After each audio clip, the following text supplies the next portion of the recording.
ישמח מוישה במתנס להלקוי כי עבד נאמן קורסולה כליל תפארס ברוי שוי נוסתולוי ביום דוי לפונךו על הסיני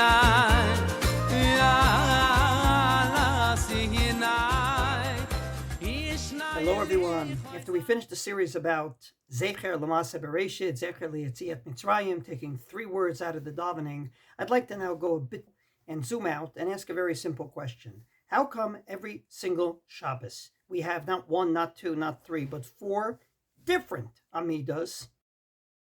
The Amidah of Amayriv is different from Shacharis, which is different from Musaf, which is different from Mincha. As you can see on the chart in front of you, Friday night we start with the words Atakidashta, Shabbos morning with Yismach Moshe, Musaf with Tikanta Shabbat, and finally at Mincha we start with Atay Echad. Yontiv, we have the same exact Amidah for Ma'ariv, Shacharis, and Mincha. Musaf is basically the same with a few additions. How come Shabbos is the exception to the rule? So I'd like to give today one answer, and as the week goes on, we'll give a few more. The Machzor Vitri, from the base Medrash of Rashi, was bothered by this question. And therefore, he basically says what the Zohar says in one sentence. The Zohar HaKadosh says, Tlat Slutein, 3 different Amidahs, taking out Musa for a moment. Ashtekchu b'haish yoma, we say on this day, Lekabel Tlate Shabte, in order to receive 3 different Shabboses. In other words, you thought you were celebrating Shabbos once, comes along the Zohar and says, no, there's actually 3 Shabboses per week. What are those 3 Shabboses? Explains the Machzor Vitri in the name of a Narvoni Echad, someone from Narvona, that Friday night Atakidashta represents the first Shabbos on earth, namely the Shabbos of Bereshit. That's why the proof text is Vayachulu Hashamayim ve'haaretz from the book of Bereshit. We go back to the first Shabbos on earth, and ever since that famous Shabbos, after 6 days of creation, the 7th day have always been Shabbos. Yismach Moshe, as the words exactly say, Moshe was happy, talks about the Shabbos in which we received the Torah. We have an ancient tradition that the Torah was received on Shabbos, and therefore, we are talking about Shabbos of Ma'amad Har Sinai. We say on Shabbos morning 2 tablets he took down with him. That's the second Shabbos. And the third Shabbos, says the Machzor Vitri, is Mincha. That's a Shabbos that we haven't yet been privileged to. In the future, Atay Echad v'Shimcha Echad, God willing, your name will be one throughout the word.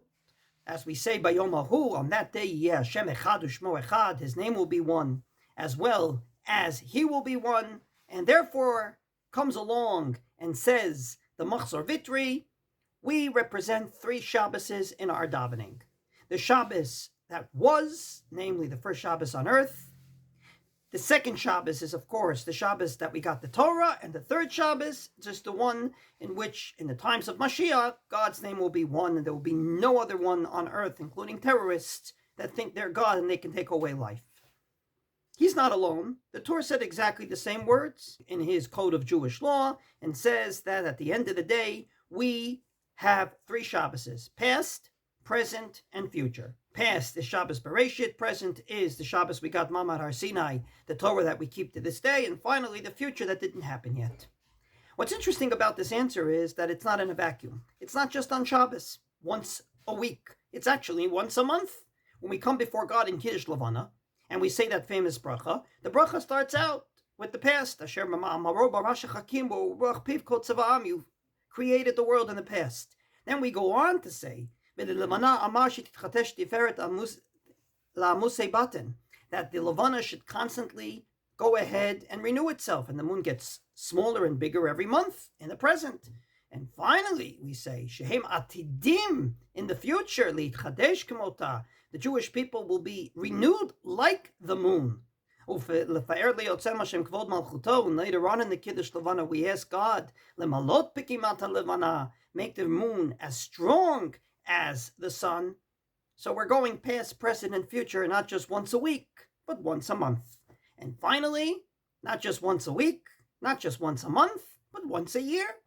On Rosh Hashanah, on the first day of the year, we come along and say Malchiot, saying that God was always the king from the past to this day. Zichronot, he remembers everything we did this year. And finally, Shofarel, talking about the shofar of Mashiach that we will hear in the future. So as you could see, once a week, once a month, and once a year, we stand before God and we say past, present, and future. Or, if you'd like to forget everything I said, just remember the famous piyut, Hashem Melech, Hashem Malach, Hashem Yimloch, Le'olam Va'ed. You were king, you are king, you will be king. That's exactly what we do each and every Shabbos. So if you thought you're celebrating Shabbos this week, you're actually celebrating 3 Shabboses according to this. The Shabbos that was, Shabbos Bereshis. This Shabbos that is, since Mamad Har Sinai, the Jewish people have kept Shabbos as commanded. And finally, the Shabbos of the future, L'yom shekulo Shabbat Menucha L'chayei Olam.